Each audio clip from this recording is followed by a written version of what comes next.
Before we rush off with an incomplete vision of our security in Christ, we do have to complete this entire gaming analogy.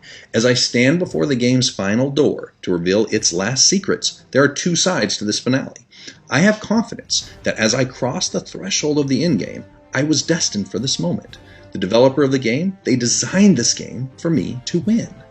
If I need additional reassurance, I can watch online videos and read the accounts of others who have previously played the game to completion for tips. Many times, I can even find an online strategy guide from the publisher that prepares me for this final encounter, walking me through the entire game from start to finish. But my ability to make my calling and election sure includes a responsibility that is demonstrated in how I play this game, and that is the part we cannot afford to miss. The developer of the game can do everything in their power to set us up for seeing the mission complete screen, but I do still have to play the game within the parameters of their guidance if I want to see the final credits roll. This entire concept placed together, we can now fully understand our ability to find security and confidence in standing before the Lord while still reconciling this with his expectations for his followers during our time here on earth. Our eternal security is firmly based on the Lord's calling and election of us. That is scripturally indisputable. And the proof of this calling and election is similarly confirmed. We can have confidence that we know him and are following him through our ever-growing obedience to him.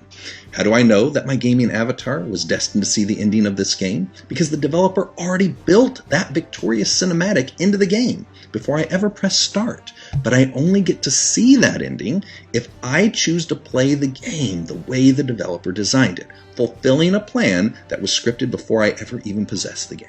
A finale that still requires my faithful participation if I want to see that achievement unlocked or trophy awarded screen.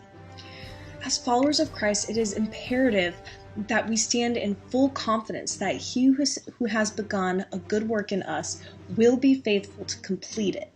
We are specifically told that we should have boldness and confidence in both in this life as well as when we face our end game. Even though we've messed up, his gifts and callings are irrevocable.